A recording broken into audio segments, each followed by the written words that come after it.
Hey, it's Conrad Thompson, and you're listening to 83 Weeks with Eric Bischoff. Eric, what's going on, man? How are you? I'm good, buddy. I'm packing, getting organized. Mrs. B and I will be jumping on the plane tomorrow, headed to Chinatown, hang out with our top guys and gals. I'm looking forward to it. It's always a lot of fun. Top Guy Weekend is upon us, and we have a full slate of activities and events, including some surprises that people don't expect. But that's what we do at adfreeshows.com. We've created the ultimate little wrestling community. And when I was growing up, I had a wrestling friend. And if you wish you had more wrestling friends, come be a part of what we're doing at adfreeshows.com. Not only do you get exclusive series you can't see anywhere else, you also get bonus content from Eric Bischoff each and every month and all my other hosts. Eric actually multiple times a month, just calls up and chats with ad-free shows members, checking in on them, seeing how they're doing, learning about them and their life. And we learn a lot about some of our other co-hosts, like Lex Luger. Boy, he started up on Lex Expressed. There's some WWE executives who were not too happy with what he had to say, but it was all smiles with the Godfather and Cassio Kid. It's a blast. I feel like that should have a marijuana sponsor because there's a lot of that going on that program. How about the book with David Crockett? We go episodically, day by day, page by page, show by show, gate by gate, showing you the inner workings of Jim Crockett Promotions for 85 and 86. We got Monday Mailbag with the third man in the ring, whether you were a WCW guy and like Nick Patrick, or maybe you were a WWF guy pulling for Mike Chioda. How about television? We sit down with Tully Blanchard once a month, and we had a pretty emotional conversation last week when I accidentally sprung some news on him he was not ready for. It was not my intention. I just assumed he knew, and he did not. It's a podcast unlike any I've ever done before. And we're also about learning more about wrestling, whether it was in Japan or certainly in Mexico. Sam Adonis has joined us for a monthly series we call Learning Lucha, where we take a deep dive into AAA and CMLL. CMLL, more than 90 years old. A lot of history, a lot of heritage, and it sure is a lot of fun. More than 100,000 hours of bonus content all ready for you right now at adfreeshows.com, including every single panel we ever had at StarCast. Man, that's a who's who. Bret Hart, Sting, yeah, all those and more at adfreeshows.com. Starts at just $9 a month. So if you haven't already, check it out. But this weekend is the culmination, Eric. And unfortunately, well, both of our last Top Guy get-togethers, you got your head shaved, and this time your hair is safe. How excited is Mrs. B that you're leaving the house with the same haircut you're returning with? Yeah, she's had enough of me making stupid bets and getting my head shaved and having to look at my old bald head for, months before my hair goes back. So yeah, it's all done. I'm putting it behind me. No more spontaneous bets, especially involving CM Punk, because that's a fucking loser for me. So, yeah, I'm going to leave with a full head of hair. It's white, but it's there. Well, I'm going to try to turn Jeff Jarrett's hair white because on Saturday, he and I are going head-to-head. It's a college football showdown. He's bringing his Tennessee Volunteers, and I'm bringing my Alabama Crimson Tide. We're picking up those PlayStation 5 controllers, and we're going head-to-head. And, Eric, I challenged him. I threw down some stakes. I learned that from a friend of mine that if you want people to be interested in the matchup, you've got to have stakes. And Eric, I put my beard on the line. I said, if he beats me, he can shave my beard. Whoa, dude, that's a big deal. I mean, that's not a little deal. No, it is not, because this is my fat camouflage. And if I get shaved down, I will be broadcasting in a luchador mask for 2 months. But here's the catch, and I think you'll like this, Eric. I said, hey, if I'm putting my beard up, you got to put something up of note too. And I know Jeff is all business. He keeps his hair long in case somebody south of the border calls and wants a hair match. I get that. So I don't want to mess with the bag. So I said, hey, man, learning a little bit about Memphis, you did the same Jerry Lawler, Bill Dundee match every single Monday for years. Occasionally you'd spice it up. And Bill Dundee put his wife's hair on the line. So if I beat Jeff Jarrett, I threw down the gauntlet. I want to shave Karen Jarrett's head. Can you imagine a bald Karen Jarrett? Come on now. So where was Karen in the midst of all of this conversation? That's going to be a tough sell for Double J, is it not? We're gonna have a lot of fun. I hope that you'll make plans to join us. If you're not a top guy this year, be a top guy next year. We've already laid out what our plans are. We're gonna do a wrestling fantasy camp, and we're gonna watch the Royal Rumble along with our pal Efren, who does the game event. And this year in Chicago, Eric, we've got not one of Efren's games, but two. We'll have one event on Friday that you're going to be a part of, and we'll have another event happening, or another game event rather, hosted by Efren on Saturday. I think Efren's game event might be one of the best kept secrets in all of pro wrestling content. What say you, Eric? I agree. And I'm going to be at both of them, whether I'm invited or not. I usually don't go to parties I'm not invited to, but I'm going to break that rule, and I'm going to be at both of them. And so will my wife, because Mrs. B has fun with those games too. It's going to be a hoot. I can't wait. He pours really looking forward to it. It's going to be awesome. Oh, by the way, I'm bringing some of my my fabulous ring use championships with me too. So if you've ever wanted to hold the big gold belt, or hang out and drink some beer with Eric Bischoff, or beat Jeff Jarrett in a video game, or say what's up to JR and let him tell you what you need to do differently with your life, you should be a part of what we're doing at Top Guy Weekend. But what we're doing today here on 83 Weeks is pretty special, Eric. Last week, we sort of threw down the gauntlet and said, hypothetically, if there was a WCW Hall of Fame, who should be in the inaugural class? Who is deserving of being in the WCW Hall of Fame? Now, to be clear, Eric and I have not gone out and started construction on a new physical WCW Hall of Fame. We don't own the IP. But if there's a Wrestling Observer Hall of Fame that exists in a newsletter, well, there can be a WCW Hall of Fame that exists here at 83weeks.com. So we collectively came up with 4 nominees for a variety of characters and categories. And we asked you guys to throw down your vote at 83weeks.com. If you haven't already, I encourage you to go out of your way to go to 83weeks.com and go ahead and hit that subscribe button and turn on your notifications bell so you don't miss a thing. If you would have done that, you would have been a part of this voting process here.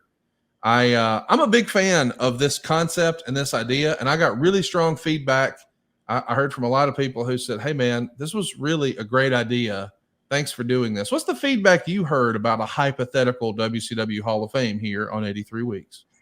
Same as yours. A lot of feedback, all of it positive, a lot of it, interactive. What about this guy? What about that guy? And, everybody makes a good case, right? There's sometimes no wrong answers. It's all, depending upon the angle that you're looking at things at. But, for me, I approach this with who's had the biggest impact on the business at WCW, most of the categories.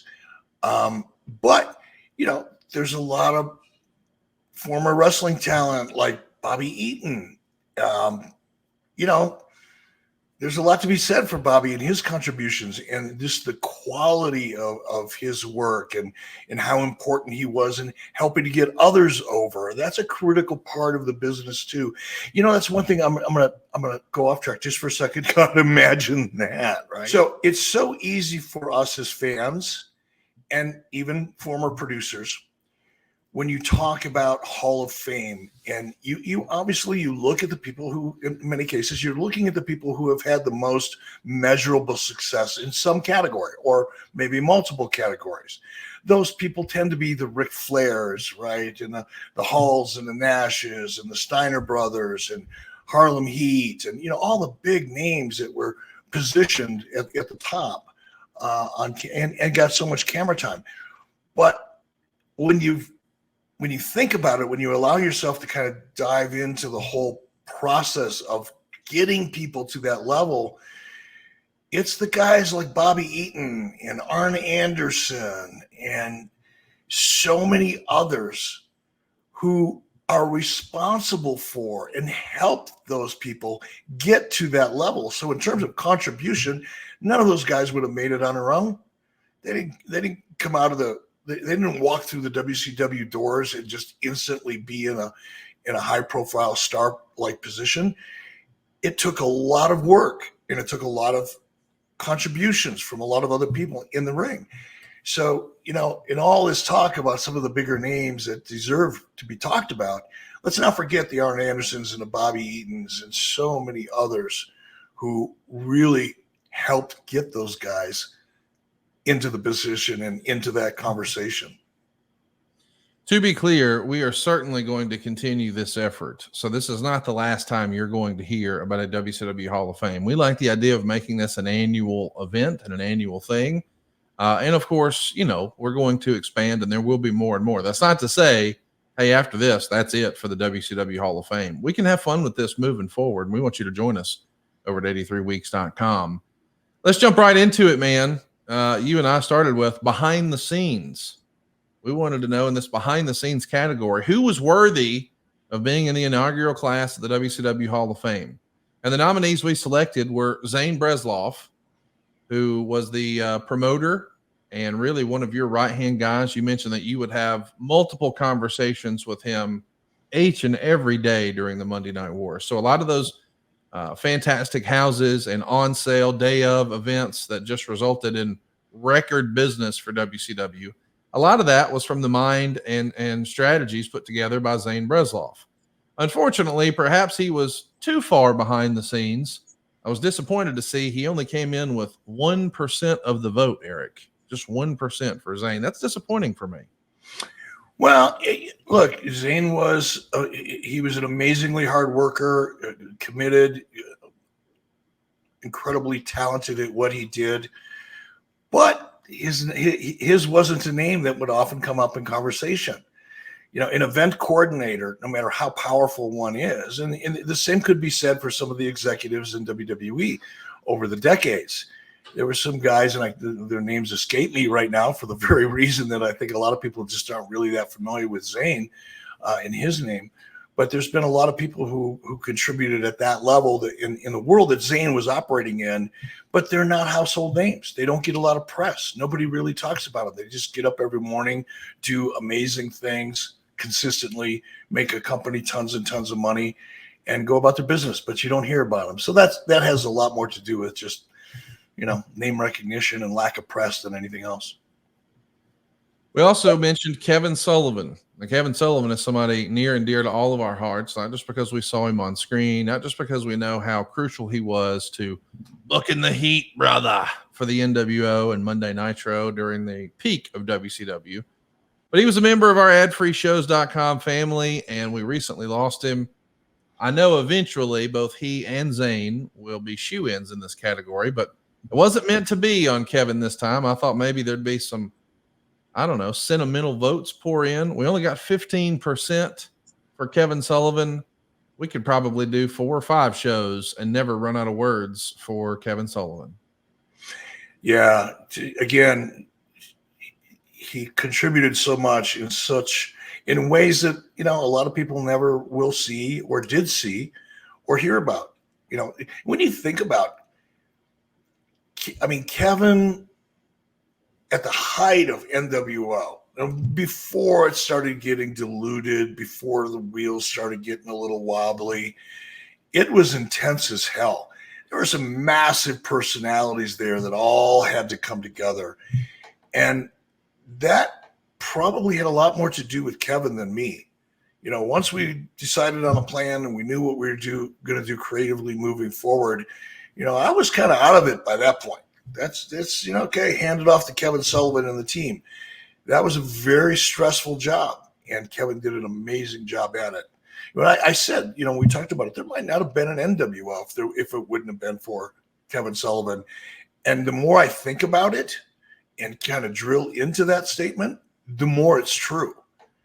Kevin deserves a lot more credit for the NWO than I've given him in the past, because I haven't thought about it at this level. So if you're a fan of the NWO, if you've ever purchased the merchandise, however you feel about the NWO, know that if it weren't for Kevin Sullivan, there might not be one. We should also mention, too, that Kevin Sullivan was a friend of professional wrestling, to the up-and-comers, to the underdogs. That's really what Kevin was. He saw himself as an underdog, and he overcame all those challenges, and he pushed for guys to have opportunities, guys like Sabu, guys like Eddie Guerrero. And as crazy as this sounds, even guys like Chris Benoit. And I know that there's a real-life component for the Chris Benoit-Kevin Sullivan conversation, but Kevin thought so highly of Chris Benoit that he did book that angle. And as a reminder, He also gave Chris Benoit his first opportunity to be the world champion of a major promotion. I know that people celebrate WrestleMania 20 as if that was when Chris Benoit got to the top of the mountain. They forget that back in January of 2000, he beat Psycho Sid on pay-per-view to win the big gold belt. Not the phony baloney big gold belt that you pulled out of a briefcase and handed to Hunter Hearst Helmsley years later, but the very same belt that Ric Flair and Dusty Rhodes and Ricky the Dragon Steamboat and Sting and Hulk Hogan, they all held that belt.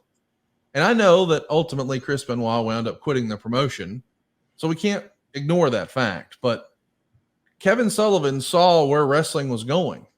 It wasn't as going to be focused on guys like Sid moving forward. There was a real spot. There was an opportunity to grow talent like Chris Benoit and push them into the main events. And I don't think without Kevin Sullivan, Chris Benoit would have enjoyed the same amount of success either, whether it's in WCW or after. It's real credibility when you're getting a win to win the WCW World Championship on a pay-per-view, beating a guy like Sid. Just a handful of years prior, people would have scoffed at the idea that, respectfully, this little guy is going to beat that big guy. That's what my dad would have said. But Kevin Sullivan didn't think that way because he, too, saw himself as a little guy. Right. And he, too, knew, I can beat that dude. And he loved the underdog story. I just don't think, and I know that this is going to get criticized, and I understand it, but let's just pretend for a minute that he doesn't get to the mountaintop at WrestleMania 20, talking about Chris Benoit. That would have been sort of the peak of his career. He didn't win the world title in ECW. He didn't win it in WCW prior to that. I mean, he had been a tag team, television, maybe U.S. champion level guy. But Kevin Sullivan at least tried to make him a top guy in WCW. We know it didn't work out, but I got to give Kevin his just due. He saw where wrestling was going. He saw tremendous value in a talent like Chris Benoit. Yeah, and unfortunately for Chris and Kevin's legacy for making that choice and decision, how many times have we said, man, timing is everything? It was really bad timing for Chris Benoit and the WCW world title at that point because WCW was in such bad shape. It just didn't have the impact. Can you imagine if it had happened 18 months earlier, 2 years earlier? Might have changed things a lot. You never know. But Kevin did embrace the underdog and fight for what he believed in. But he did it in a really smart way. You know, when Kevin wanted something, it was never, you know, between he and I, at least, if we had differences of an opinion creatively, which really didn't happen that often, he would usually take my bad ideas and make them good ideas or good ideas and make them better ideas. That was kind of Kevin's role, at least with me. But when Kevin was determined, when he was focused, when he believed in what he wanted to do, it was never adversarial. It was never banging heads and raising voices and throwing coffee on people. It was never that. It was always a calm, dare I say, intellectual type of a conversation. There were reasons why. And that's what I loved about Kevin. But when I just heard myself say that, it really rang true, even more so for me. Kevin spent a lot of time thinking about the why. Not only why are these two people wrestling, but why is Chris Benoit? Why is this character going to be able to beat Sid Vicious? And when you start thinking about the why of it all, the creative starts to almost write itself if you're focusing on the why. And that's what Kevin did so well. One of the things Kevin did so well. So let's talk about behind the scenes. We've mentioned Zane Bresloff. We've mentioned Kevin Sullivan. Zane came in at 1%. Kevin came in at 15%. But Ted Turner came in at 32%. And boy, there are a lot of strong feelings about this. Over on YouTube, Chico1680 got a lot of thumbs up when he said, you can't have a WCW without Billionaire Ted. Pack702 says, this should absolutely be Ted Turner. His love and financial backing is what catapulted WCW past the WWF. George said Ted Turner all day. If he wasn't putting on the programming, there wouldn't be a WCW. Fist McStrong Punch says there wouldn't have even had a TV show without Ted. And Courtney agrees. Billionaire Ted should be number one. 32% is the number for Ted. I'm sure seeing all these compliments for Ted made you happy here, Eric. It did, well deserved. And, I mean, the fact is, if it wasn't for Ted, certainly there would not have been a WCW. There would have never been an NWO. There would have never been so many things that had such a massive, massive impact on the industry as a whole. So many people talk, low-level conversations about, who's changing the landscape of professional wrestling. And most of it is just hyperbole and bullshit and nonsense, low level back and forth on Twitter's X and whatever. But if you can step back and unplug your emotional input and just be as analytical and honest as possible. Look, I've said this before. If we're not for the vision and the risks and the commitment that Vince McMahon took, we would not be watching wrestling today. And if we were, it would not be what we're watching at all, in the way we're watching it. But right behind him is Ted Turner. And were it not for WCW and all the things that came with it, before I took over and during, for sure, I just don't think we'd be watching. You wouldn't be watching AEW. That's a gimme. It's so many things that all of us are fans of to this day. You think about it, it wouldn't have existed if it weren't for Vince McMahon and Ted Turner. So for me, Ted was a shoo-in in this conversation. But similarly, I guess, to Zane Breslov, he's just not in the conversation as often as he should because he wasn't active. Ted was not active. I didn't report to Ted. Ted wasn't involved. He didn't ask a lot of questions. He demanded performance. However you got there, but he wasn't hands-on like a Vince McMahon was. So he didn't get the press with regard to WCW that Vince clearly got with WWE. But man, I think the world of him. I really do. And I hope to see him soon, sometime perhaps this fall. He's not that far. He's up in Bozeman, which is just about an hour and a half from where I live. And I'd like to reach out to Teddy because Lori and I are going to go up, drive through Bozeman probably one more time this fall. And I'd love to swing by and say hello if he's up there. But he amazing man. He's an entrepreneur, a visionary like no other. I put him right up there with Elon Musk. In terms of his vision, the fact that he went against the grain, he did things that everybody said was insane, and he made them work. From buying the MGM film library, that's just one example. Everybody thought he was freaking nuts, but Ted was so far ahead of everybody else in the business world that he saw the value of owning content. Ted saw the fact that content was king while everybody else was worried about distribution. And he's an amazing man, and I'd love to see him again. Well, we should go ahead and announce it, ladies and gentlemen, our first inductee into our WCW Hall of Fame, taking the behind the scenes category with more than 50% of the vote. Ladies and gentlemen, welcome Dusty Rhodes to the WCW Hall of Fame in the behind the scenes category. Shout out to Dusty. I mean, you think about the influence that he had not only on Jim Crockett Promotions, but WCW itself. Even when they were flip-flopping and going around, is it a booking committee? Is it not? Is it just Dusty, or is Dusty a part of a committee? Dusty's fingerprints were all over WCW. I don't think I can stress that enough. What say you, Eric? Not a question about it. And WWE as well. If you look at a lot of the comments that I've heard and conversations I've had with people that work with Dusty in NXT, his fingerprints will be all over professional wrestling for generations to come because it's being passed down. A lot of the influence, a lot of the ideas, a lot of the aspects of characters that started with Dusty Rhodes is being passed on from one performer to another performer to another performer. And I think for generations, people will be and should be talking about Dusty Rhodes and what he's contributed as a whole to the industry, not just WCW. That's obvious, but to the industry as a whole. I miss him. There's there's very few weeks go by that I don't have a Dusty Rhodes thought. Even out here in Wyoming where I live, Dusty came out here with Dustin, Doug Dillinger and myself and Mrs. B, we all packed up into the mountains and spent 5 or 6 days in the middle of nowhere, way up in the mountains, chasing deer and hunting deer, and lived in a old beat up trailer house. And the good news is we had a great cook. We had a cook there, and she was fantastic. But those are memories that, aside from the wrestling memories, I cherish those memories. And this time of year, it's hunting season now, or getting close.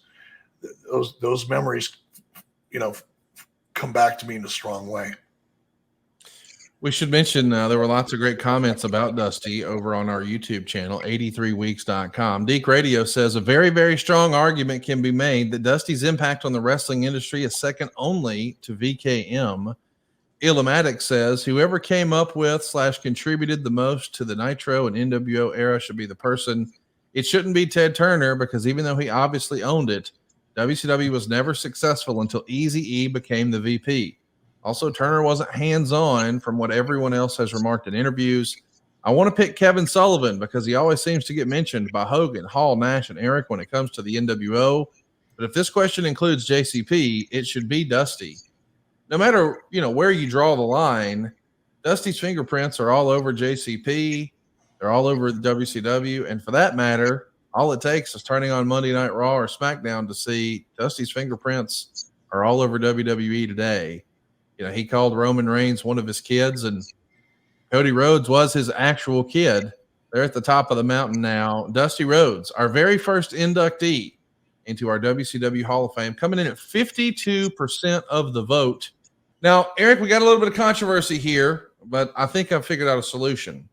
Our tag team debate raged on, not just the one that you and I had last week, but over on 83weeks.com.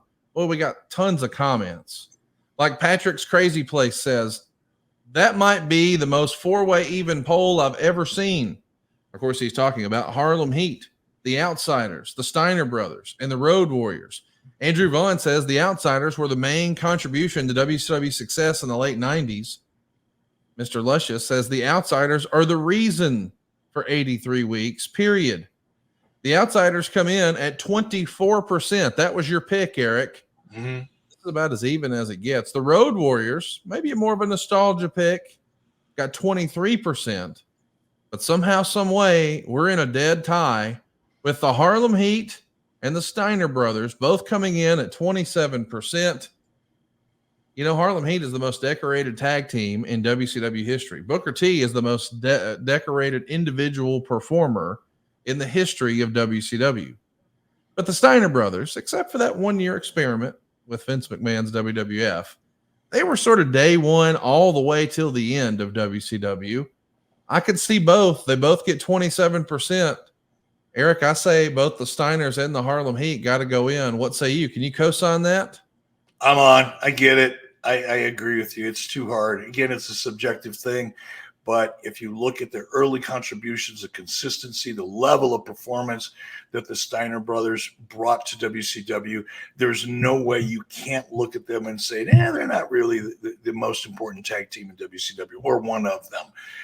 And in the same conversation, you cannot look at Harlem Heat and the success that they had there and the significance. Let's be honest about it.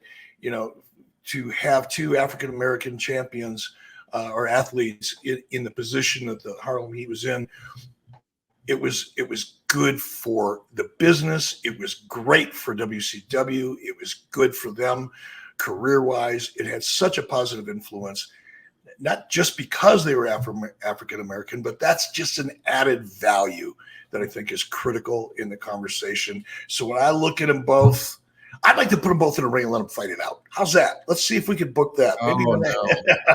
Let's not do that. Goodness gracious. Congrats to both the Harlem Heat and the Steiner Brothers, both going into our WCW Hall of Fame here at 83weeks.com. And that's about as close as it's ever going to get. And we got lots of great comments about this. Jose says Harlem Heat was always my favorite tag team. Kristen says Harlem Heat just for their longevity and loyalty. Trauma said the Steiners had me watching WCW Saturday night.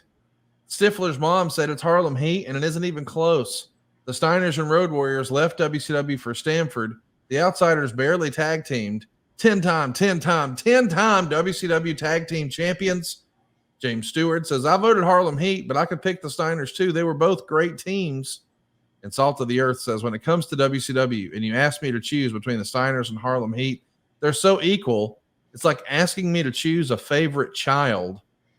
When you take a look at modern tag team wrestling, it does look a lot different than it used to, for sure.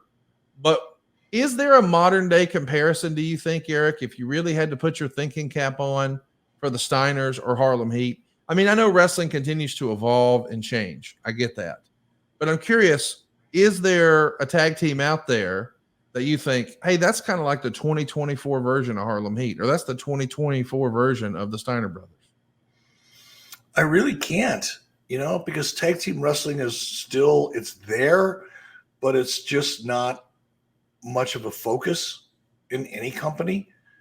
And if there is a focus on tag team wrestling, it tends to be very temporary, particularly with the tendency to just rely or attempt to create interest with factions. The factions have kind of taken over the airspace or the airtime, I should say, that tag team wrestling used to take. So, other than FTR, is there anybody out there that's a tag team consistently for any length of time? If there are, it's, gotten by me, but I can't think of one, to be honest. Yeah, it's tough because I think that they were so unique and so different and the idea that they were two real life brothers who were tag teams. I mean, I just don't think it gets much better than the Harlem Heat and the Steiner brothers. Congrats to both. They're inducted in our inaugural class of the WCW Hall of Fame. We've also got to talk about the generational influencer category. And boy, this was a big one. We put Booker T on this ballot as well. Booker T enjoyed so much success, not just in WCW as a tag team champion with Stevie Ray, as a television champion, as a U.S. champion, and then as the world champion. Of course, famously, we'll all recall, he was holding both belts at once there, the U.S. title and the world title. Booker T influenced an entire generation of professional wrestlers and showed them what was possible even when you switch brands. I mean, I think when most people take a look back, if you were to go back and say, poll wrestling fans on March 27th, 2001, the day after the last Nitro, and we find out, hey, the WWF bought it, and you said, hey, longtime WCW fans, who do you think is going to enjoy the most success in the WWF? I think you might have gotten answers like Bill Goldberg or Hulk Hogan or Ric Flair or Scott Hall or Kevin Nash or DDP or Sting. But the answer was Booker T, and I don't think it was even close. Booker T, man, I don't know that he gets his flowers enough for being an influencer, but I don't know if you had a chance to see No Mercy, but when they introduced him at the NXT PLE over the weekend, boy, the roof came off the place. They were so excited to see Booker T there. He's still doing his thing, still over like Rover, and by the way, paying it forward, not just as a commentator, because he can do that too, not just as a radio host, yep, no problem, not just as a podcaster, no sweat. He has his own promotion and wrestling school too. Like, there are guys who talk the talk. Booker T is one of those guys who walks the walk. I was happy to see him in the category. Unfortunately, he only came up with 12%. But we should give Booker T some flowers today, man. What an influence he's had.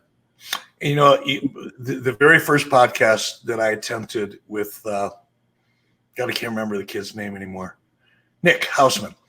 After probably about 4 or 5, and I mention this because you can probably find this interview in the archives, the 83 Weeks archives, because we merged a lot of those podcasts that I was doing with Hausman into our library. So you'd have to really go back and do the work.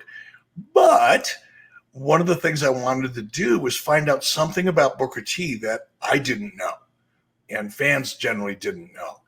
So I talked to Charmel, and she told me, and I believe, because I'm working off a 6-year memory here, which is a stretch for me, but I believe she said he loves to play piano. He's I want to say concert type pianist, more classical type of piano player. I found that really interesting. So yeah, go back and find that and learn a little bit about Booker T from his beautiful wife, Charbel. She's a wonderful person too. We couldn't have this conversation about generational influence and not include a Hall of Fame performer like Ron Simmons. He was the first African-American world heavyweight champion, and boy, did he leave an impression in WCW, whether it was Under a Hood with Doom, Unmasked as Doom, as a single star, or the man who beat Vader for the world title. Ron Simmons came in with 13% of the vote. And I think when we say generational influencer, most everyone would think of this next man when they think about WCW, because his style influenced millions of wrestling fans and probably tens of thousands of wrestlers as well. Rey Mysterio comes in at 26% of the vote. You got to assume that if he didn't get it this year, he's a shoe-in next year.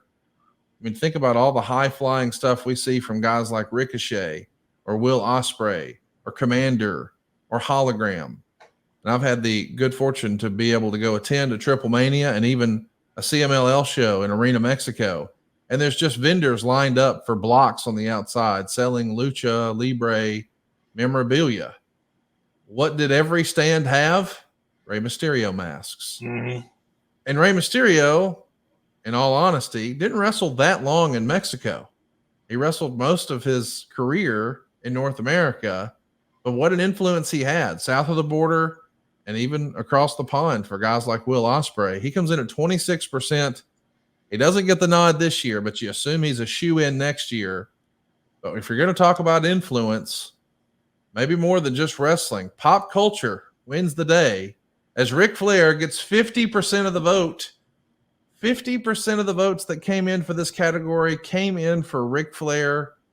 I don't know, man. I guess when we first came up with these categories, I thought for sure this would be Ray's category. But the more you think about it, whether it's energy drinks or it's cannabis lines or it's hip hop songs or it's pro athletes strutting around, Ric Flair left quite an influence. 50% of the vote, Eric. He is going in our generational influencer category. Congratulations, Ric Flair, going into our WCW Hall of Fame here. What are your comments on the polling numbers here, Eric? And not surprising at all. You know, when the NFL season kicks off, you'll be watching any game that you're going to be watching, probably college as well. Maybe not so much in college because showboating's a little different there. But, you know, after you'll see a receiver, a running back, or somebody score a touchdown, you know, odds are pretty good that on any given Sunday, one of those NFL players is going to be doing the Ric Flair strut. And to have that kind of generational impact across so many aspects of entertainment, like you said, you know, music, whether it be hip hop or otherwise, sports, commercial endeavors. I mean, how old is Rick now? 75? 70. 74? Yep, that's right. 75. Yeah. He's 75 years old. He's more over now than he was when he was 45. Yes. When he was active and working probably 250, 300 days a year and on national television in prime time in both WWE and WCW. And he's more over now, particularly in the area that we're discussing here of pop culture. There are commercial manufacturers, distributors, whatever, that need attention. They're trying to get somebody to go, hey, what is that product? And where do they go? Woo! Ric Flair. It's just awesome. And he deserves that vote. No question about it, man. Ryan Davis says, any Hall of Fame without Ric Flair isn't a Hall of Fame. Jokers versus Zombies says, 2024 and Ric Flair is still a meme. He's so iconic. My lady friend has no idea who Sting was, but absolutely recognized Ric Flair. I don't even want to go any further into that comment, but yeah.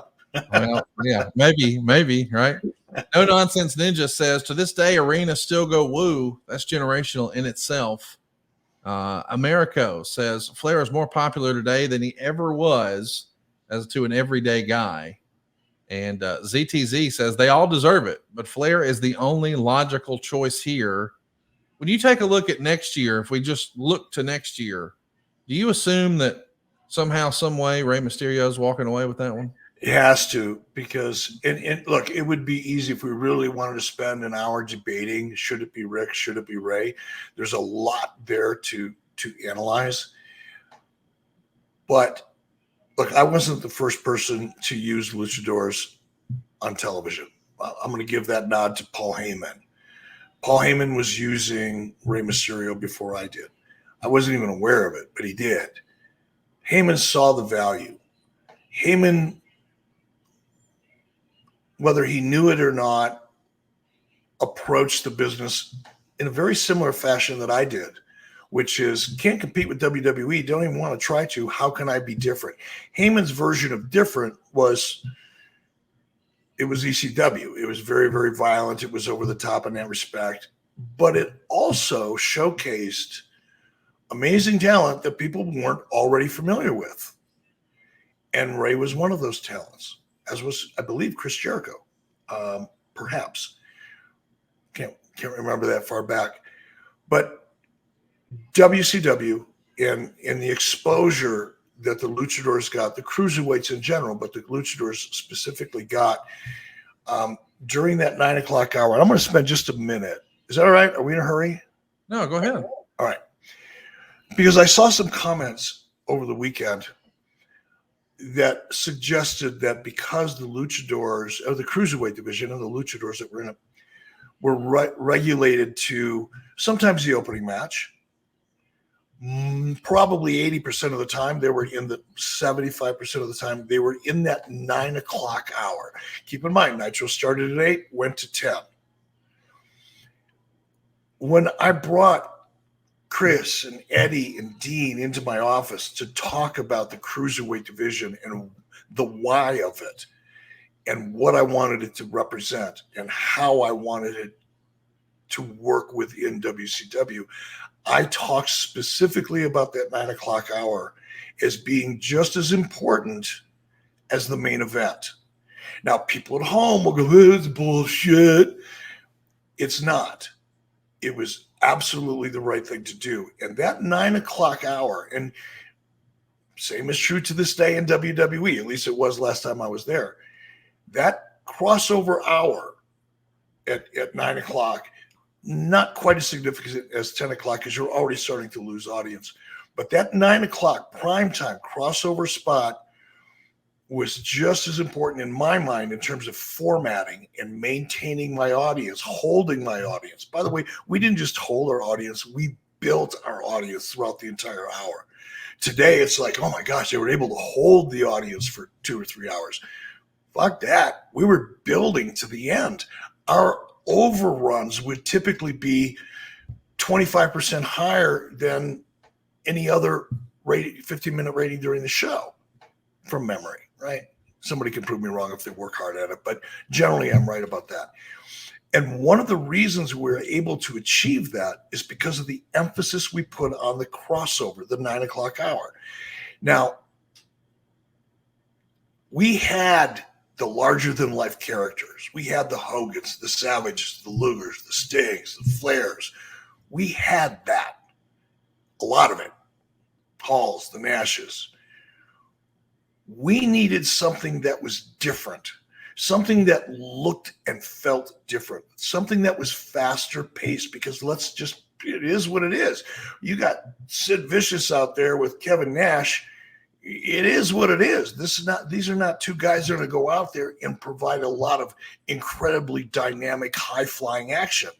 They're 300-pounders. It doesn't work that way any differently than you would expect to see an offensive lineman, typically, in a running back position or a wide receiver position. They're not built for it. And the audience had gotten so accustomed to that larger than life character and the pace of those matches and the types of moves that were utilized in matches like that. I wanted something that was different then. I wanted something like I saw in Japan with the junior heavyweights, which was, the Ligers of the world, which was a much, much faster pace than the bigger guys, the typical main event guys. You saw offense that looked just completely different than everything else you were used to seeing in both WWE and WCW. That's why the cruiserweight division existed. And to undervalue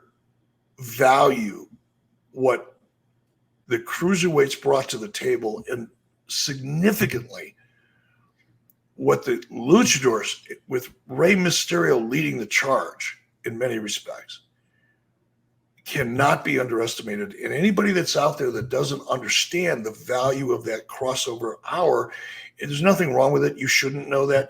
I don't expect people that have never been in television to understand it. But if you understand formatting, you understand trying to hold and ideally build an audience, you would recognize how significant the cruiserweights, and particularly the luchadors, with Rey leading the charge, was to the overall success of WCW. Yeah, you can point to Hogan turning heel. You can point to the NWO and the influence it had, because that was a seismic shift, right? We went from being neck and neck with WWE from day one. Nitro was neck and neck with WWE from the day we launched our first episode in 1995. Actually, they weren't even on the air that night, but the following week when we were head to head. They'd win one, we'd win one. They'd win two, we'd win three. They'd win three, we'd win two. It was neck and neck until the NWO. But the consistency that we were able to continue to outperform WWE sure had a lot to do with the NWO, as well as everything else that was on the show. But I don't think anything had more to do with our ability to be successful over a 2-hour window than the cruiserweights and the luchadors and Rey Mysterio and company. It's so important. And, I'll be honest, I didn't even realize it myself until I started doing this podcast with you and going back and looking, because I knew it was important. It was important to me. That's why I created it. But I don't think I really understood the true value of that idea until you and I started doing podcasts together, and we'd go back and look at these shows, and it stood out so much that you didn't have to wait. 2-hour shows, a long show, 3-hour shows, for me, it's torture. But to hold an audience's attention and to grow your audience over a 2-hour window, week after week after week, took a lot of talent in the ring. It took a lot of thought process. It took a lot of doing things differently. And Rey Mysterio was the hood ornament for what made all that work. And the faction category is going to get interesting a few years down the line, because it does feel like, boy, this was a 2-horse race this time. And I wonder what might be another category to replace faction one day. Do you think it would be manager, or is there another category that comes to mind, Derek? If you were to think about, like, we have something for single star, but we don't have anything that could honor Paulie Dangerously. We don't have anything that could honor Sonny Ono or Sherry Martel or Jimmy Hart or any of the fabulous managers that came through WCW. But once we've ran through some of the big categories or the big candidates for factions, what is another suitable replacement for that, do you think, in our Hall of Fame? Well, just based on the responses that I saw on social media last week, a lot of people were looking for managers, and rightfully so. I mean, just the names you mentioned right there. Sherry Martel was amazing as a manager. Sonny Ono brought a lot to the table. He brought the Japanese characters to life in a way that previously we didn't see. When WCW used New Japan talent long before I did. It wasn't a new thing on my part. What was different on my part is that rather than it being just a one-off specialty for one event, a lot of the Japanese talent worked into storylines and were part of an ongoing exchange back and forth, as opposed to just being part of one big event. Part of that was the ability to conduct interviews. It's one of the bigger challenges with using talent that doesn't speak English, is that you're taking that element of the presentation, the narrative, completely out of the equation.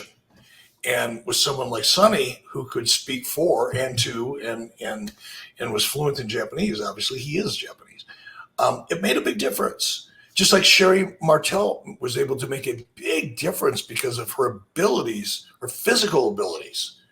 I mean, she could crawl up inside of a cage in a nightgown and high heels, jump down in the middle of the ring and beat you half senseless with a high heel. It was pretty impressive. So I think managers would be important, and I think it's it'd be a valuable addition to the conversation for sure. I'm fired up for the results here. I know you're going to love it. It's a landslide for the group or faction category, the NWO. This was a no-brainer. They got 63% of the vote. The Four Horsemen came in at 30%. The Dangerous Alliance got 3%, and the Flock got 4%. And I got to tell you, I was shocked that the Flock beat the Dangerous Alliance. I know we're talking about only 3 versus 4%. But I got to credit that to just where WCW just how big the audience was right during the Dangerous Alliance era versus how big the audience was during the Monday Night Wars. Either way, though, any surprises in this one for you? Not so much for me. This was a landslide for the NWO. Yeah, I mean, I would be shocked if the NWO wasn't the leader in this category. I don't want this to sound like I'm taking a shot, but a little bit surprised that the Flock registered. The Dangerous Alliance, to your point, it happened, when was that? Probably 91, 92, 91 for sure, because it was going on when I first showed up in WCW as an announcer. There just wasn't that many people watching WCW at that point in time. It didn't make the impression that it would have made 3 or 4 years later. I mean, look at that talent. Rude, Anderson, Austin, Bobby, Zbyszko, and of course, Paul. That's a powerful, powerful, powerful faction. But WCW was just barely alive when it came to television at that point in time. So it just doesn't get the recognition. But yeah, you can't look at that group of guys and not go, holy shit, that should be like number 2 for sure. Well, that's being disrespectful to the Four Horsemen. Again, Four Horsemen, really important, very important time in professional wrestling and in WCW, obviously. But again, much like the Dangerous Alliance, it was at a time when WCW was a distant number 2, very distant number 2. Might as well have been number 22 at that point compared to WWE. We got lots of fun comments about this one. Rodan said the NWO changed everything: menacing, dark, renegade. They brought realness to professional wrestling, gave us the greatest storyline in all of professional wrestling history, put WCW on the map, and gave us the greatest heel turn of all time. Dr. Katz says the NWO took WCW to the next level. Frank says the NWO is the greatest faction ever, and it's not even close. They're still popular to this day in 2024. I still wear my black and white. NWO for life. LRM says the NWO was greater than DX. And Patrick Crazy's Place says all of them are great for one reason or another, but it's the NWO. No surprise there for me. It's an absolute runaway. And now it's time for our main event. Eric, we're finally here. Who is going in to our inaugural WCW Hall of Fame class as a single star? And there were a lot of great options. We laid our arguments out individually last week. Goldberg comes in at 5%. He was maybe the top guy when WCW was at its peak. Hulk Hogan changed WCW forever when he jumped ship and wrestled Ric Flair at the Bash at the Beach in 1994. It was the most successful event ever in WCW history, and that's a record he would break over and over again, including that really fun mixed tag match with some NBA stars like Dennis Rodman and Karl Malone. But man, the match he had with Sting, Starrcade 97, all these years later, people are still talking about it. It was a high watermark for WCW. And if you're talking terms of attendance and not just pay-per-view buys, well, it was Goldberg beating him for the world title in the Georgia Dome. There was money in Hulk Hogan in the main event, dropping the big gold belts, whether it was Sting or Goldberg. Hulk Hogan got 17% of the vote. You couldn't have a category about top single star and not include Ric Flair as a nominee. The rumor and innuendo is Ted Turner wouldn't have even bought Jim Crockett Promotions if they didn't have a long-term contract on Ric Flair. He was that important to the brand. So much so that Ted Turner appeared on a magazine cover for professional wrestling with Ric Flair.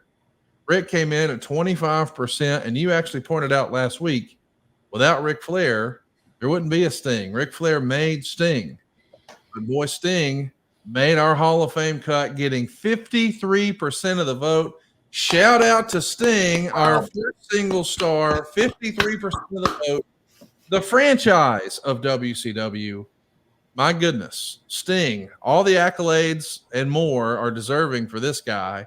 I mean, you want to talk about the face of WCW, whether you're old school like me and you love that surfer Sting, you like the blind flat top and the colorful neon colors. And man, he changed it all when he went to the darker, silent Crow character. It's a character that endured even until this year.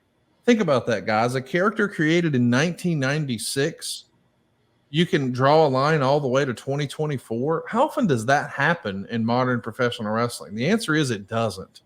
Sting was the man. He never took the bait. He never went to WWF and worked for Vince McMahon, not during WCW's day. Almost everyone else would be lured and at least want to see what it was like to work in New York. Sting was a WCW guy. It makes total sense to me that he is our first inductee as a single star in the WCW Hall of Fame. What do you make of the polling here, Eric? I agree. You know, and again, there's so many different ways that we can look at all this stuff. But, you know, I was thinking while you were talking about Sting, he reminds me of The Undertaker in many ways. You know, The Undertaker's character is one that has endured to this day. I think if Undertaker showed up in his gear and was a part of a WWE event, it would, you know, rock the world, right? Just like Sting recently in AEW. But I think the other thing that they have in common is loyalty, and whether the audience is acknowledging the loyalty to their respective companies or they're just, you know, voting based on nostalgia. I think the common ground that both Undertaker and Sting have is loyalty to the company they work for. Sting was loyal to WCW, and he could have made a move any number of times throughout his tenure in WCW before 1995 or 1996, before things started going really well. Sting had opportunities to make a move, and he didn't take them. And I think this is maybe the audience's way of consciously or subconsciously rewarding that loyalty and that commitment that Steve Borden made, not only to the character of Sting, but also to the company that he worked for. And I'm grateful for that. That's cool to see. So let's recap our first class in the WCW Hall of Fame here at 83weeks.com. In our behind the scenes category with 52% of the vote, we welcome the American Dream, Dusty Rhodes, to the WCW Hall of Fame. We continue that for the tag team division with not one, but two tag teams going into our WCW Hall of Fame at 83weeks.com. Both the Harlem Heat and the Steiner brothers are going in with 27% of the vote. So we have two tag teams going in. I guess that makes sense. Two guys, two teams. How about generational influencer? We welcome the Nature Boy Ric Flair in our inaugural class of the WCW Hall of Fame. He got 50% of the vote. It was an absolute runaway in the group or faction category, 63% for the NWO. And as a single star coming in with 53%, Sting rounds out and finishes up our inaugural class on the WCW Hall of Fame. As we take a look to next year, Eric, and we start thinking about early balloting and early nominees for what that might look like, because I want to remind everybody, we're going to do this next year around this same time, and that will be, in fact, as crazy as this sounds, the 30-year anniversary of the first Nitro. So maybe we'll do some more fun stuff with that. Eric and I have had some conversations that got us thinking and got those creative juices flowing a little bit. Dusty Rhodes is in, so we're going to need somebody else in a backstage capacity. If you had to nominate someone else, if we keep Ted Turner on the ballot, we keep Kevin Sullivan on the ballot, and even if we keep Zane, even though he just got 1%, who would you suggest we slide into the Dusty Rhodes spot as far as a backstage influencer next year on the ballots? In a true backstage fashion, Dick Cheatham. Dick Cheatham was the executive from Turner Broad. Dick Cheatham didn't work for WCW. He didn't report to me. He didn't even dotted line report to me. Dick Cheatham was the executive from the finance division of Turner Broadcasting who oversaw I believe it was the Atlanta Hawks, the Omni Arena, number of other things, and including WCW. Dick Cheatham fought hard for WCW at a time when it was politically in-fucking correct. It was career suicide to try to stand up for or defend WCW within Turner Broadcasting. Dick didn't care. To this day, he gets hotter than I do talking about it. You probably saw him on Who Killed WCW, as well as other things that Dick has done here or over at ad-free shows. He was a fighter, still is. So I'd tip my hat to Mr. Cheatham. Now here's where it gets tough, Eric. If we throw Dick Cheatham on there, now we're going to have to replace not one but two tag teams in our tag team categories. We'll keep the Road Warriors on the ballot. Now we're not deciding what the ballot is, but I'm saying hypothetically, if we keep the Road Warriors on and we keep the Outsiders on, who would two other tag teams be? Who would you add? Would you add Doom? Would you add the Nasty Boys? Would you add the Filthy Animals? Would you add Ricky Steamboat and Shane Douglas? Would it be the Midnight Express? Would it be the Rock and Roll Express? The Hollywood Blondes? Sting and Lex Luger? Where would you put? I mean, who else belongs on the ballot alongside the Outsiders? And I think certainly a conversation about the Hollywood Blondes is worthy. No question about that. But I think one of the challenges in racking up my brain, at least, is WCW never really made much of a commitment to tag team wrestling. I know I didn't because of the economics of it. Just the math didn't make sense from a business perspective. So I de-emphasized tag team wrestling.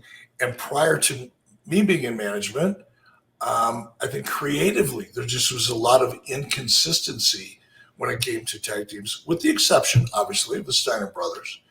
But you'd have to throw Austin Pillman into that. I put the Nasty Boys too. Yeah, the Nasty Boys. Look, Nasty Boy. You throw that out there, and people are gonna, they're gonna shit all over it because they didn't have 5-star matches. But man, they were bringing hardcore wrestling to TV every week before anybody knew what hardcore wrestling was. That's just what they did. It's all they knew. And if you look at, not all they knew, but it's what they chose to do. And if you look at some of the success that the Nasty Boys had in Japan, because in the minds of some, people who would try to be influencers, anything that goes on in Japan is like the highest level. The Nasty Boys worked a ton in Japan. New Japan loved the Nasty Boys. So certainly worth a conversation. Now, this is going to be an interesting one because if we have to replace Ric Flair on the generational influencer list, we've got Rey Mysterio, we've got Ron Simmons, we got Booker T, but who slides into the Flair spot? I don't know who you're thinking, but I would at least think about including guys like Mick Foley, because when he was Cactus Jack, he did inspire a whole generation of that. I mean, it was a totally different presentation, that character. I could also include guys like Chris Jericho, who showed more of the comedy. He could do the real wrestling and do really high-flying, spectacular stuff, but he could also do some really absurdly entertaining segments. But I think, and I mentioned it earlier, and you maybe weren't as high on it, Diamond Dallas Page, for what he's done post WCW. I mean, this is a guy who, while he is in WCW, sort of creates what we now know as DDPY, and at the same time writes a book called Positively Page, where he reveals that he didn't learn to read until he was an adult. The same guy who was, as a manager, taller than all the wrestlers and sort of laughed at when he joked about, or not joked about, but people were joking about him coming into wrestling at an older age. I think I would put DDP in that Ric Flair spot, but if you said Chris Jericho or Mick Foley, I think you could make valid arguments. Does anybody stand out for you as a replacement for Ric Flair there? Any of the above that you just mentioned, but I would also include Vader. I mean, wow. Vader, for a period of time, all the focus in WCW was on Vader, and he did some amazing things. You know, I think Vader, like a lot of talent in any form of entertainment, including myself, sometimes get in our own ways and can become our biggest obstacle. And I think in some respects, Vader within WCW was his own worst enemy and got in his way more than anything else. But you cannot look at WCW during that 92, 93 period. And although that wasn't an explosive growth area for WCW, but the quality of the work, the action in the ring, the believability of it, to see a man as big as Vader, you didn't see that anywhere else. You didn't see that in WWE. You saw big guys not moving like Vader. He had a significant impact. And of course, Mick Foley became, Mick Foley, Vader was an important part of WCW's growth and transition. So there's a lot of great names that we can really break down and analyze and put out there for conversation. When we talk about the group or faction, we know the NWO ran away with it. We knew that going in, but now we've got to replace them on next year's ballot. And there's a lot of worthy ones that at least belong in the conversation. At least for me, I might boil it down to the Filthy Animals or the Jersey Triad. Is there somebody else that sticks out to you? Team Canada, the West Texas Rednecks, the LWO, the Natural Born Thrillers, Team Canada. Does anything jump out for you? Only the Four Horsemen. Well, yeah, the Four Horsemen are on the ballot. Who's going to replace the NWO? Oh, I see. Okay, they're on the ballot already. Okay. That's a tough one, brother, because none of those tag teams had any real significant impact. They were entertaining. Don't get me wrong. They were entertaining. They were fun to watch, all of them.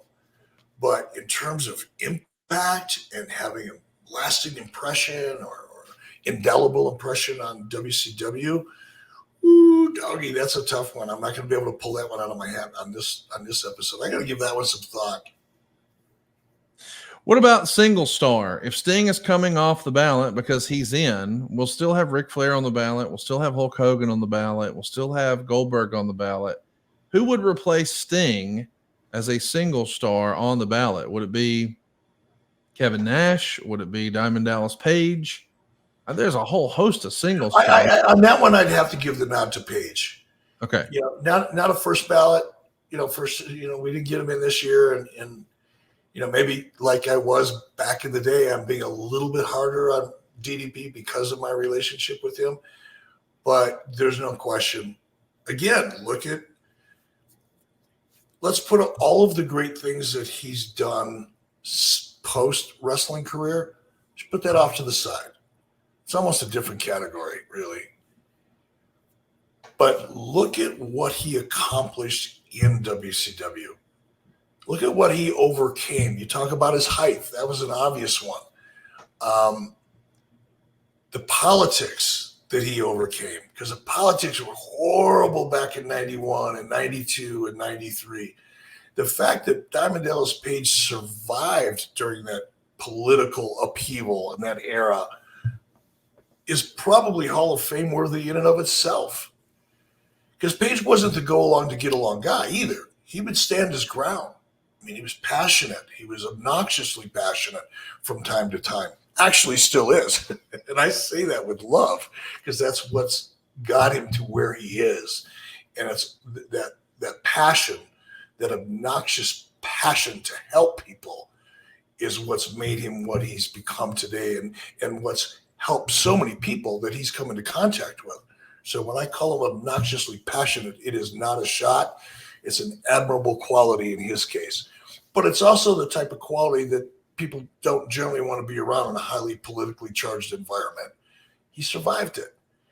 And to start his professional wrestling career at 31 or 32 or 33 years old, whatever it was, to just begin to learn how to start taking bumps is kind of amazing. In and of itself, worthy of a Hall of Fame nod, in my opinion. So, yeah, next year, Page. Well, listen, I know you're advocating for DDP. I might advocate, and we'll let some fans decide as we get closer. Maybe we'll put this on a poll. Who should take that last spot? Is it Randy Savage?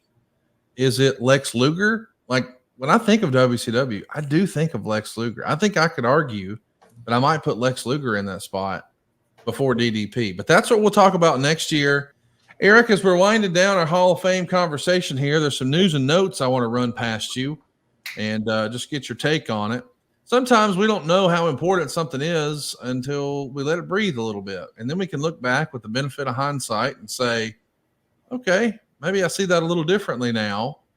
It's been 1 year, as you and I are recording this, since Tony Khan made the announcement that he had terminated CM Punk's contract. This is as a result of what happened at Wembley Stadium last year behind the scenes.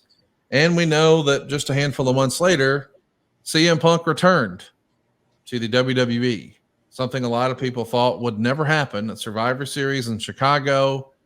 And, well, he's off to the races right now, doing really high-profile stuff and an incredible feud, maybe the feud of the year with himself and Drew McIntyre, which is pretty remarkable considering – for the bulk of that, Punk wasn't even able to be active.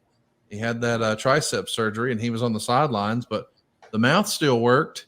And boy, they sold a lot of tickets and pumped up some good ratings and have created a lot of buzz. But 1 year later, we've seen a year without CM Punk in AEW, and not quite a year, but we've certainly seen what Punk is doing in WWE. With the benefit of hindsight, what do you think of Tony Khan's decision to relieve CM Punk of his AEW duties? I don't think Tony had a choice.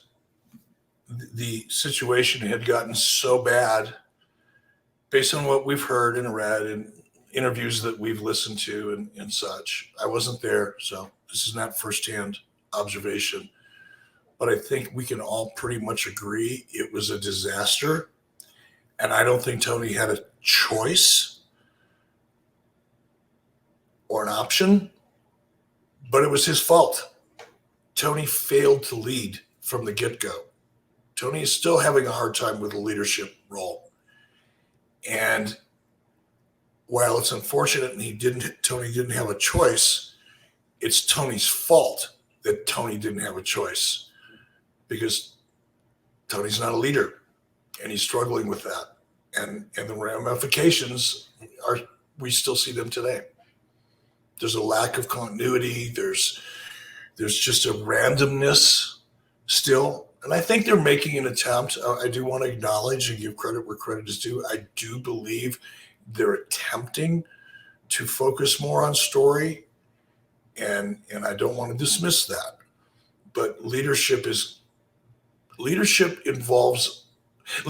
or lack thereof impacts a lot of different things, particularly in creative. Who's running the ship? Who's laying out creative? How much emphasis? And I'm speaking from personal freaking experience here. This is not me sitting on the sidelines and taking shots like I never made that mistake.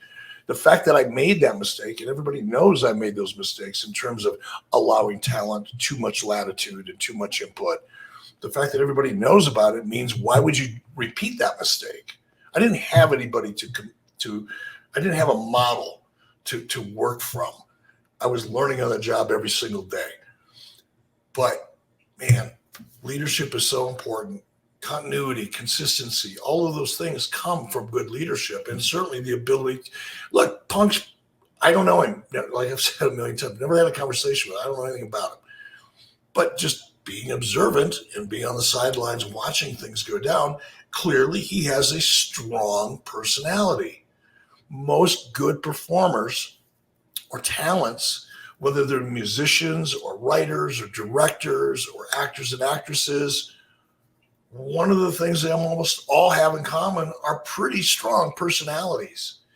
So if you're going to bring talent like that in, you have to have a system in place to manage them properly.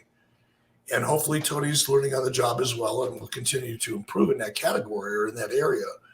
But, man, that was a self-inflicted death blow. I mean, it's not a death blow, but they've been crippled severely ever since. And I think from a perception perspective, which isn't fair, but it is what it is, I think things have actually gotten worse. Let's talk about something that's changing in WWE land. As you and I are recording this, last night we saw the debut of a big time mainstream announcer on Monday Night Raw, Joe Tessitore, who has called Monday Night Football games and BCS college football championship games and top ranked boxing, major sports events, is now the voice of Monday Night Raw. He had his maiden voyage steering the ship on Monday Night Raw last night. You know, the combination of Joe and Pat McAfee, but that's as mainstream as it gets. These feel like big wins for WWE. What do you make of Joe making his WWE debut? Haven't listened to it, so I can't judge the quality of his work. I will tell you without any hesitation at all, this is an ad sales move. This is casting at its finest. This is mainstreaming. This is going after reluctant advertisers. This is raising your CPMs, cost per thousands, the value of the ad time within your show. This is breaking down a lot of the stigma associated with professional wrestling and the perception of it. The more mainstream, Pat McAfee was a big addition. This is just as big. And I think you'll continue to see. Here's how you'll see if it's working or not.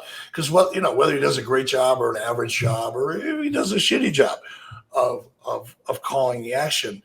One thing that you'll notice, I'm guessing, predicting, you know how I am, predictions. I think I'm at like 97.43% today. I haven't checked since Saturday, but 97.43% is what I remember in terms of my predictions. Here's one. Watch for more and more advertisers that you've never seen before in WWE over the next 18 months. It's not going to happen overnight. Nothing works that way. But over the next 12 to 18 months, you're going to start seeing more advertisers, more sponsors, not just advertisers. I'm talking about 30-second ads on TV. You'll see more of that. But you're going to start seeing more and more product integration. You're going to see product integration from clients and products and companies that you've never seen before in professional wrestling. And that'll be the reason why. One of the reasons why. Last but certainly not least, this Friday is a big day. As folks are listening to this, maybe it's tonight, but this Friday is the last SmackDown on Fox. Next week, SmackDown will be on USA. It's going to start on the 13th. So their WWE programming on USA is not new. I mean, goodness gracious, it's been that way. It feels like my entire life, except for that one TNN run. But I can't help but wonder, what do you make of WWE leaving broadcast television? And I know once upon a time, broadcast TV was it, man. It was a monster opportunity to have Saturday night's main event on NBC and then later Fox. But you were there when this all started. WWE on Fox. It felt like a really big deal. And I know that WWE got paid and Roll Tide, but it has to be looked at like a bit of a failure because they didn't get the return that they were looking for on the Fox side. Fox did not renew that contract. And that's not to say that taking the program to USA is a bad thing, but we've seen it before. It feels like a step back from broadcast, at least to me.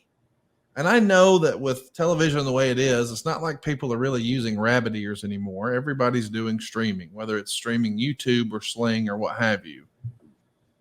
But does it feel like a step back to you? Does it feel like a missed opportunity, a rare miss for WWE these days, that they won't be continuing on Fox? What do you make of this? You were there at the very first show. This Friday's the last show. I'm just curious to hear your thoughts. From my perspective, which is I'm not in the business anymore. I'm not dealing with the business of the television business every single day like I used to.